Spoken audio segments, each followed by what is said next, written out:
Okay, so I wanted to do something different in this video today and share with you some other ways that you can make money online. Now, I don't want to fall into the trap of creating a sort of generic top 5 ways that you can make money online in 2021. What I want to do with you is kind of share my story of the things that I've had success with, but obviously I don't want to make this video about me. I want to make it about viable ways that you can make money online with very, very low budgets, okay? So I do find when watching other people's how to make money online, other ways to make money online videos, is that they're kind of generic lists and they're things like sell your junk on eBay or fill in surveys, which is obviously ridiculous. So I want to get straight into this video now and take a look at things that have worked for me, things that I've had success with. Now, I can't claim to be the expert of all these things I'm about to show you in this video, nor can I guarantee that these things are going to be interesting for you. But these may just be some things that you may want to consider if you're having a lot of success with publishing or having no success with publishing, or you just want to have another project to work on side by side with your publishing. All right, so I want to get the most boring one out of the way first. And I think for the most part, most of you aren't going to be interested in this, but this is just where I started my journey online when it comes to making money. And that was to offer a service. And in this case, that was content writing. So people are willing to pay for your writing services. Now, they're not willing to pay much because there are a lot of people doing this and a lot of people offering very, very low rates. Now, I was doing this years ago and I was working on it quite a lot, only to make around $300 to $500 every single month. However, if you do have good writing skills and you're very desperate for money and you want to get started on a very, very low budget and you don't mind doing something like this, then ghostwriting or content writing might be something that you're interested in. Okay, so the places that I went to get my clients, if we can call them that, for content writing was the Warrior Forum was the first one that I went to, I think. And then we had Upwork, which is the next one, although I think it was called Odesk back in the days. So that's upwork.com. And the other way that I got clients was by just directly contacting websites by email and just asking them, would you like more content written for your website? And that seemed to do quite well, although I had to send out quite a lot of emails to get clients to do that. Okay, so this is the absolute sort of low tier when it comes to making money online, is to offer a service like writing. Okay, so let's take a look at the pros and cons of getting into offering a service online. The first pro here is that you can get started for next to no money. The second one is that this is accessible by pretty much anyone. The third being that there will always be some kind of demand for writing services. And when it comes to the cons here, I do think the cons will significantly outweigh the pros here.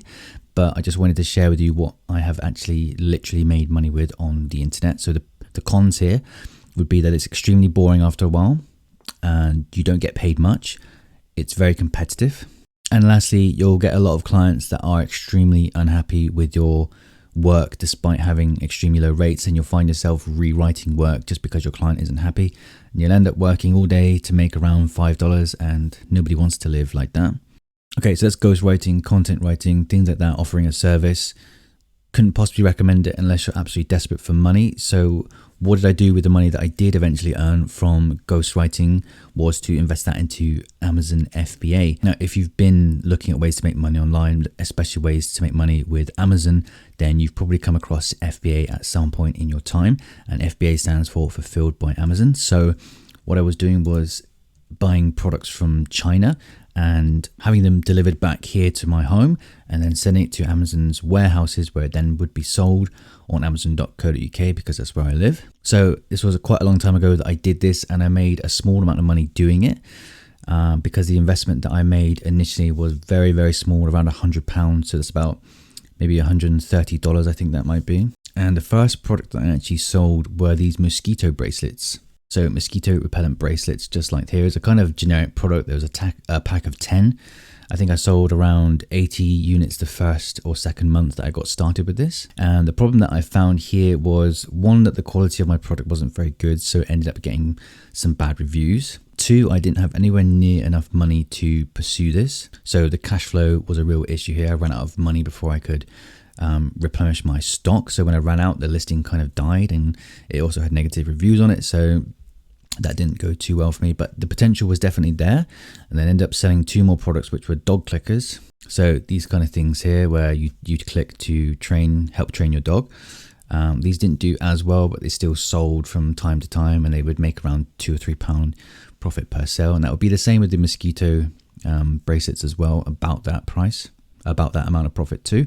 And the last thing that I sold were these sort of baby straps. I can't actually remember exactly what these were, but again, it was a very sort of generic looking safety product for children. And again, they sold okay. I think these were the lesser selling out of the 3 products that I ended up selling. And to just disclose quickly, the time difference between me selling the first product and the second and third products was probably a year or so apart. So I never really gave it a good shot, but I did have success with it pretty much every time I did it. But unfortunately, the lazy side of me took over and I didn't pursue this enough. However, I do believe that Amazon FBA is an extremely good business model. I think it is one that you can really scale better than pretty much any other marketplace that we have online here. Even publishing, I think FBA has more potential, and it is something that I would like to look into in the future. So in terms of pros and cons here, I think the pro here for Amazon FBA is that there's less competition than publishing, for example, because it is much harder to get a product into the marketplace. I think the earning potential on this is extremely large. I think the potential to have your own brand is extremely large with FBA as well, more so than with publishing. And as for the cons, I believe you have to have a significant amount of money to get started, and you got to be willing to lose some money as well with this business. So I think anywhere between $500 and $1,000 is the price you'd be looking to get started with. I actually got started with much less, but I did run into cash flow issues with that. So I do believe you can get started, but I think it's going to be a really tough process. And what's great, if you are coming from publishing to trying to sell things on FBA, I do believe that the process is kind of similar when it comes to finding hot selling products. So you niche, you find the niche that you're interested in, and then you look in the marketplace for that niche to see if there's room for you to enter with your own products. So it's just what we've been doing with publishing, but you'll now be doing it with physical products instead. However, the general feel here is that you do need to invest in software when it comes to helping you find these products. Okay, so that's Amazon FBA. I think it's a very viable business model that you can go for. I've had some success with it. I've had some sales with it. I've not pursued it to its full extent yet, but I think it's something I will revisit, and I do think it's a good one if you have money to invest into it. So next up for me was publishing on Amazon, and obviously that is what my YouTube channel is about. It's the one that I feel I have the best skills at. It's the one that I feel the most passionate about. And I don't think I need to go into much more detail about how you can make money with Amazon, because there are plenty of videos on my channel that you can check out regarding this. So that was the next one. It was to get into paperback publishing in 2018, and that's still going very well. So from there, as I started getting bored with uploading lots of low content books and doing the Amazon thing, I moved on, or should I say, I sort of had going on the side an Etsy project. Okay, so as you can see here in my account, 406 orders with £5,000 of revenue generated. So obviously that's not profit, but definitely made some really good money in the past year with Etsy. So selling on Etsy, I've not touched any physical products whatsoever. I've sold things like hats, t-shirts, face masks, jumpers, and digital products. So I think Etsy is something anyone that's been doing publishing is going to be more interested in than things like ghostwriting or Amazon FBA, because you can get started and have success with pretty much no money whatsoever. So if I come across to Etsy here and give you an example of what I've been doing in terms of selling things, selling physical products, but not ever actually touching the product. So what happens is if we check this hat out here, for example, we can see that this hat isn't actually, this person that's selling this hat, they won't have this hat physically in stock at their location. They won't hold this product and then send it out to the customer. What they're doing is literally just designing. They're making this design here, the Biden-Harris design, for example.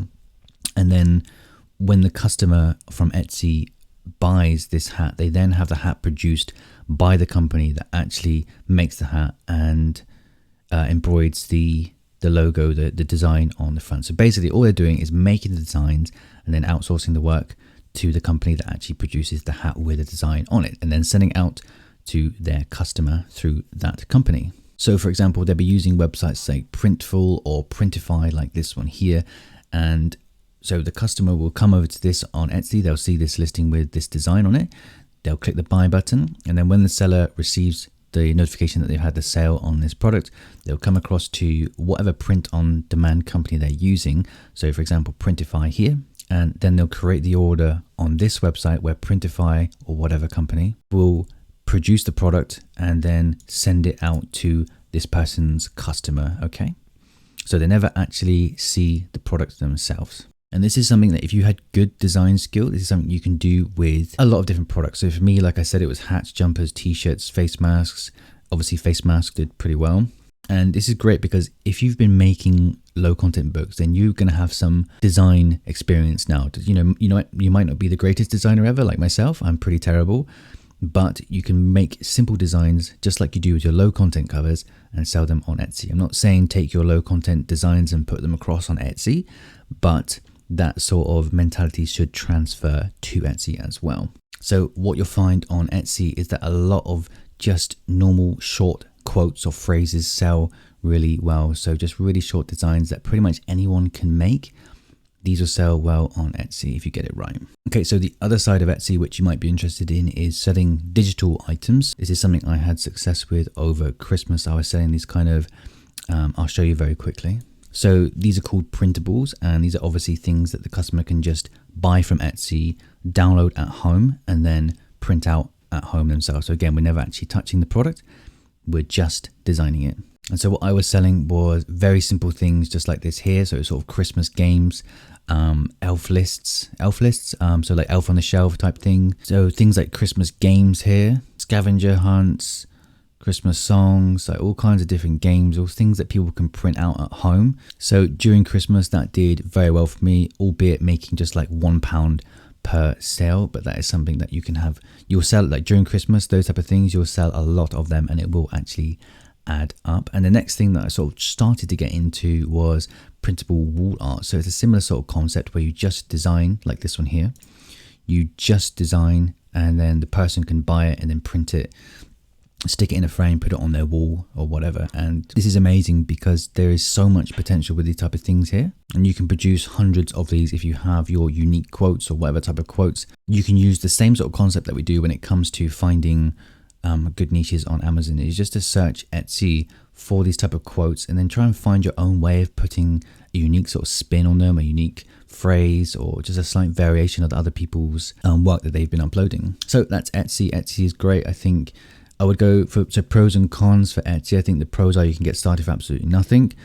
Etsy, I do believe, is growing quite large, and I do think Etsy is fantastic when it comes to making seasonal sales. So especially Christmas, people are bombarding Etsy with money, and that's what I found last year especially. And cons for Etsy, I would go as far as to say this is kind of like low content publishing, where I think you're going to need quite a lot of listings, and I do think it costs like 20 cents per listing, and that gets renewed every 3 months. So it's kind of strange that you have to have a lot of listings, but you'll eventually get charged every sort of 3 months for having a lot of them. But if you can get it right, then it's absolutely worth it, and you can kind of just delete the listings that aren't making sales for you. And the other con here is that with Etsy, you'll find quite a lot of horror stories in terms of people having their account shut down for no reason. I had a warning on my account for something that I thought was completely innocent and inoffensive, but obviously someone didn't like it, and Etsy sent me a warning saying, don't do that again. And I'm someone that is very, very careful with the things that they upload online. And for me, Etsy kind of feels like it's on the edge of a knife at all times about with your account, with the safety of your account. So that is something you need to take into consideration, that you do need to be very, very careful with what you upload on Etsy, okay? Okay, so that is just a few other ways that I think you can make money online. Like if you're interested in these types of things, these are the ones that I strongly believe can actually make money and won't be a waste of your time. So for me, publishing is always going to be number one. It's what I feel the most passionate about and have had the most success with, followed then by Etsy. Now, I think Etsy is great if you're doing stuff like low content books, lots of designing, you're decent at designing, then you can look into Etsy because you can get started with pretty much no money other than the very small listing fees. And then I think once you've built up substantial money, I think it's then time to look at FBA and selling physical products, because I do believe that the most money that you can make is from selling physical products if you get that right. Obviously, I don't have enough success with that to say that for sure, but it is something that I will be revisiting in the future, absolutely. And then if you can avoid at all costs doing things like ghostwriting and offering services online that take a lot of time to make not much money. If you can avoid that, then I think you can avoid that, because there are so many good videos on YouTube now in terms of making money with these, like, with Etsy, with publishing, with FBA. I don't think you need to do things like offer a service and waste your time on the computer typing just to make a few dollars. Okay, so that's it for this video. I hope this has been informative, and if you think so, please subscribe and feel free to like the video. There's plenty more on the way very soon.